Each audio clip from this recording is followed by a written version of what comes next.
The markets did compel me to change policy. Dennis Healey began a series of savage cuts in public expenditure. It was the only way, he believed, for Britain to get a loan from the IMF and avoid bankruptcy. But it was clear to many in his party that he had given away control of the economy to the markets. I'm going to negotiate with the IMF on the basis of our existing policies, not changes in policies. And I need your support to do it. But when I say existing policies, I mean things we don't like as well as things we do like. It means sticking to the very painful cuts in public expenditure on which the government's already decided. That's what it means, and that's what I'm asking for. That's what I'm going to negotiate for, and I ask the conference to support me in that task.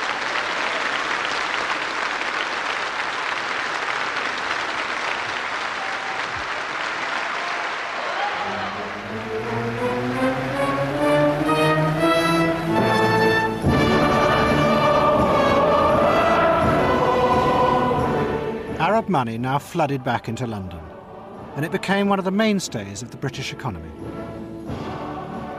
Much of it went to buy arms. 10 years before, David Stirling had begun arms exports to the Middle East as a way of influencing Arab nations. But now it was just business. The Grenadier Guards greeted their customers in Arabic, simply in order to get their money.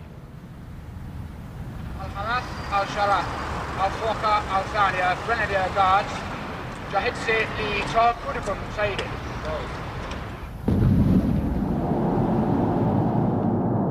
The process that Sterling and people like him began became cynical.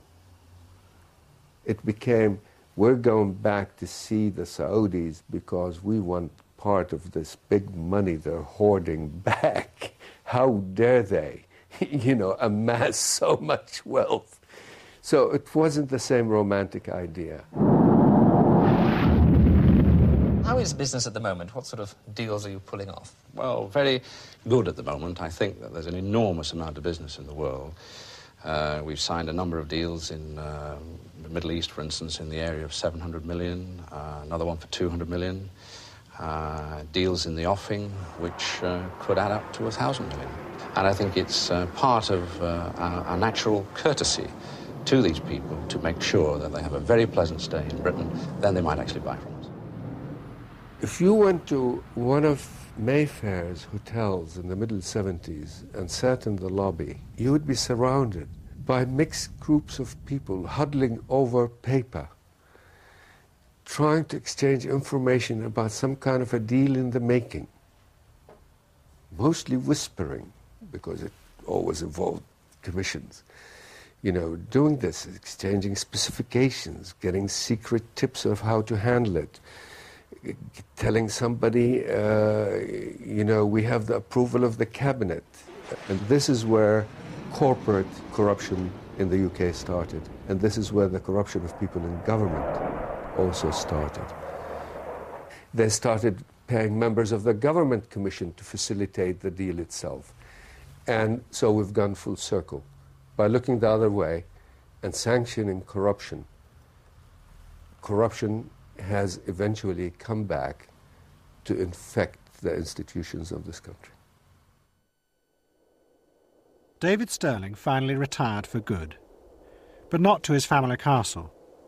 Because of debts, his family were forced to sell it to an Arab businessman. Stirling's mercenaries returned home after 20 years of trying to keep Britain powerful. The country they came back to was very different from the one they had left. I found a rather sad Britain in many ways. I found corruption creeping in more and more in government, in local government, and in private life. And I must admit that I wasn't very happy with what I saw. So in many ways, the Britain that I had been projecting in the Middle East and in Africa and in the Far East was not the Britain which really existed. And I found that very sad. Well, I don't know about you, but I think you've had your money's worth. Halloween, but always remember, be like Harry Lauder and Keep right on to the end of the road.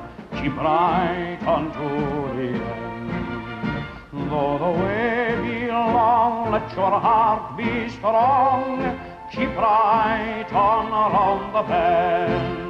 And though you're tired and weary, still journey on till you come to your happy. Cock a snook at Your Life Insurance and join Ray Mears and Michael Palin for Adventure Night on UK TV documentary in a moment.